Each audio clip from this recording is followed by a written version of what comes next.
আমাদের আমাদের একটা নিজস্ব পরিচয় আছে। আমরা কারা, কোন দলে, এটা আমাদের একটা পরিচয়। সেই পরিচয় মার্কা মারা পরিচয়। এটা এই পৃথিবীতে পরিচয় এবং আল্লাহর আরশে আজিম পর্যন্ত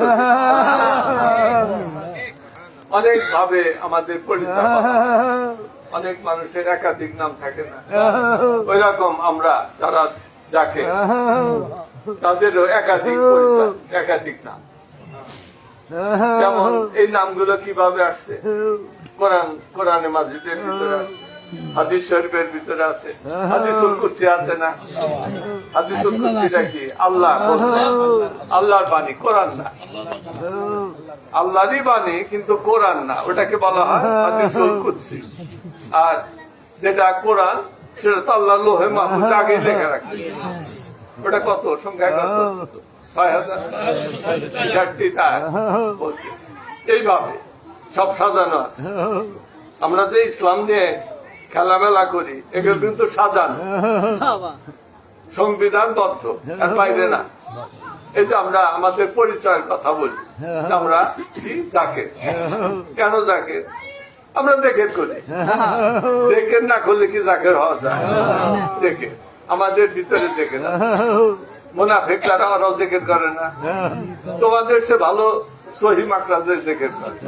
সহি মাকরাজ মানে কি? খুব সুন্দর উচ্চ একটি স্বর, খুব শুদ্ধ শুদ্ধ স্বরে করে, শুদ্ধ স্বরে আইন গাইন আলেপ এগুলা সব। তারপরে কিন্তু করে তাদের যে জেকেরের ভিতরে কোন রকম শাব্দিক ভুল পাইবে না। কিন্তু আমাদের জাকেরদের জেকের মধ্যে শাব্দিক ভুল। তারপরেও এরা কেন জাকের? ওরা জাকের না কেন? আমরা বলি আমরা জাকের, আর ওরা বেজাকের। বেজাকের, বেজাকের মানে কি? জেকের নাই, যাদের ভিতরে জেকের নাই ওরাই বেজাকের। ওয়াহাবিদের ভিতরে, মুনাফিকদের ভিতরে জেকের আছে না? শুদ্ধ স্বরে জেকের করে না, তারপরেও কেন বেজাকের? আল্লাহ পাক তাদেরকে জাকির হিসাবে কেন কবুল করেন না? দুইটা কারণে শর্ত থাকে। আল্লাহ পাক যে কোনো জিনিস আমাদের জন্য নির্দেশ দান করছে, এগুলোর মধ্যে শর্ত দিয়ে নির্দেশ দান করছে। শর্ত ছাড়া কি কোনো নির্দেশ আছে? শর্ত ছাড়া কোনো নির্দেশ নাই। আর ওই শর্তগুলো যদি ভঙ্গ হয় তাহলে ওই যে মাসরুতও ভঙ্গ হয়ে যাবে। একজন বলা হয় যে সে তো জেকের করতেছে, খুব সুন্দর স্বরে জেকের করতেছে, বড় জাকের, বড় জাকের। কিন্তু আল্লাহ কোরআনে মাজিদের ভিতরে বলেন ওই আব্দুল্লাহ ইবনে উবাই, ও কিন্তু খুব সুন্দর স্বরে জেকের করে, কিন্তু ও কিন্তু মুনাফিকের সর্দার। কোরআনে কিন্তু আল্লাহ পাক বলছেন, এবং বলছেন এত শুদ্ধ স্বরে এত সুন্দর করে কোরআন তেলাওয়াত করে। কোরআন তেলাওয়াত আফজালুল যিকরে তেলাওয়াতুল, আরো আছে হাদিস, তাহলে আফজালুল যিকরে তেলাওয়াতুল কোরআন, ওরা তো খুব সুন্দর করে তেলাওয়াত করতো না? আব্দুল্লাহ ইবনে উবাই, আর স্বরটা ভালো আছিল, কণ্ঠস্বরটা ভালো, কিন্তু কালবের স্বর খারাপ। কালব আছে না? কালবের স্বর খারাপ, সুতরাং ওই কাজ হবে না। ওকে আল্লাহ পাক জাকির হিসাবে কবুল করেন নাই, ওকে আল্লাহ পাক কোরআনের ভিতরে মুনাফিক হিসাবে ডাক দিচ্ছেন এবং তার স্থান নির্ধারণ করে দিয়েছেন ওই কোরআনের ভিতরে। ইন্নাল মুনাফিকিনা ফি দারকি আসফালি মিনান নার। এটা আমাদের জাকিরদের পরিচয়, এটা আমরা গর্ববোধ করি। আল্লাহ পাক আমাদেরকে উচ্চ মর্যাদা দান করছেন। কি জন্য? আমরা জাকের এই জন্য উচ্চ মর্যাদা দান, এবং আমরা জাকের হওয়ার যে দুইটা শর্ত পূরণ করছি, দুইটা শর্ত বা তিনটা শর্ত। একটা হইতেছে জিকরে ফিল লিসান, আমরা লিসানি জিকির করি, আল্লাহু আল্লাহু জিকির করি না? করি। নাফিয়াত বা জিকির করেন লা ইলাহা ইল্লাল্লাহ। মাওলানা আব্বাস নদী যখন জিকির শুরু করে তখন কি হয় জানা? তুফান ছোটে না? এইভাবে জিকির, এই জেকের আমাদের ভিতরে আছে। এটা যখন আব্বাস তখন শোনা যায় না বাইরে থেকে। এটা কালবি জেকের না জবানি জেকের? জবানি জেকের। আর জাকেরদের যেটা নিয়ে তারা সবচেয়ে বড় গর্ব বিষয় এবং তারা গর্ব করে, আল্লাহ সেটা খুশি হয়েছেন, সেটা হইতেছে তাদের জেকরে ফিল কালবের জেকে। এটা আছে না কালবে?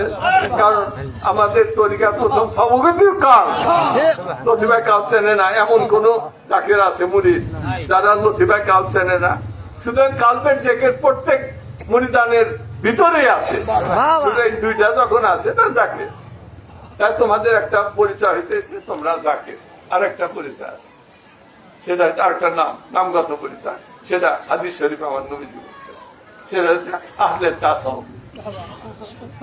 আহলে তাসাউফ, আহলে তাসাউফ মানে কি? আহল মানে দল, তাসাউফ মানে তাসাউফ, তাসাউফের দল। তাসাউফ শব্দের অর্থ কি?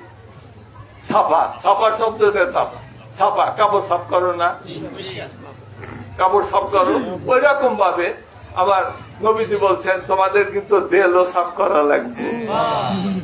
কাপড়ের ভিতরে ময়লা পড়ে না, 7 দিন পর পর 15 দিন পর পর কাপড় একবার সমানটা দো না, সেরকম ভাবে তোমাদের দেহের ভিতরেও কিন্তু ময়লা পড়ে, ওই দেহটাও কিন্তু সাফ করা লাগবে। এই জন্য তাসাউফ, বুঝতে পারছো? আহলে তাসাউফ মানে কি? আমাদের আর একটা পরিচয় হইতেছে আহলে তাসাউফ। তার একটা হাদিস কই আহলে তাসাউফের উপরে। এই যে মৌলানা রুমি রহমাতুল্লাহ আলাইহ মুসনবী শরীফের নাম শোনেন নাই? মুসনবী শরীফের তিনি লিখছেন যে আমি কোরআনের মগজ আমি নিয়েছি তুলিয়া, হাড্ডি গুলো রেখেছি শুধু কুত্তারও লাগিয়ে। কুকুর করলে তো একটু মানাইতো, কিন্তু বলছে কুত্তা, কুত্তা একটা গালি দিচ্ছেন না, কাগরে গালি দিচ্ছেন, বুঝতেই পারছো কাকে গালি। সেই এই মসনবীর বিরুদ্ধে তিনি বলছেন আমি কোরআন থেকে তুলে তুলে কথাগুলা কইছি, হাদিস থেকে তুলে তুলে বলছি। হ্যাঁ, তিনি এক জায়গায় বলছেন না যে কেউ যদি দুনিয়ার বুক ইচ্ছা করে আল্লাহর কাছে বসবেছেন, আল্লাহ ওলিদের সাথে বৈশা যাওয়া করেছেন না, এইটা কত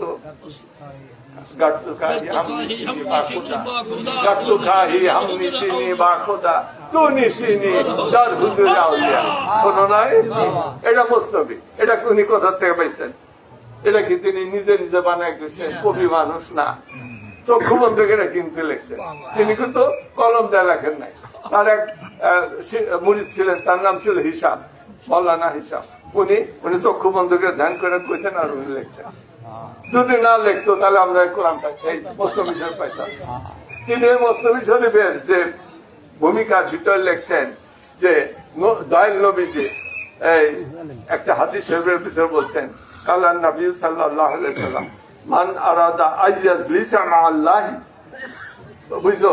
তারা আরবি বোঝো অনেকে, তারা বুঝবা। মান আরাদা আইয়াজলিসা মা আল্লাহ ফালিয়াজলিস মা আহলি তাসাউফ। শেষ।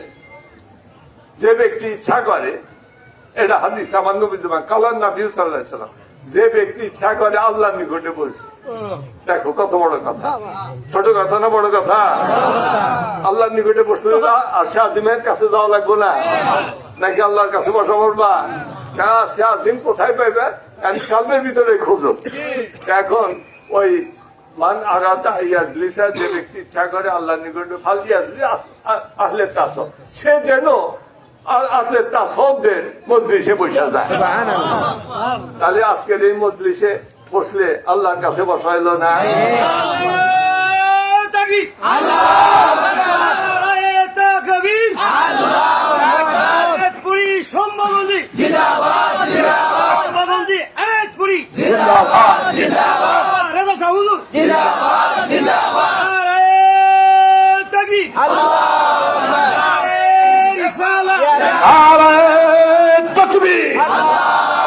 জগৎ গুরু বিশ্ব নবী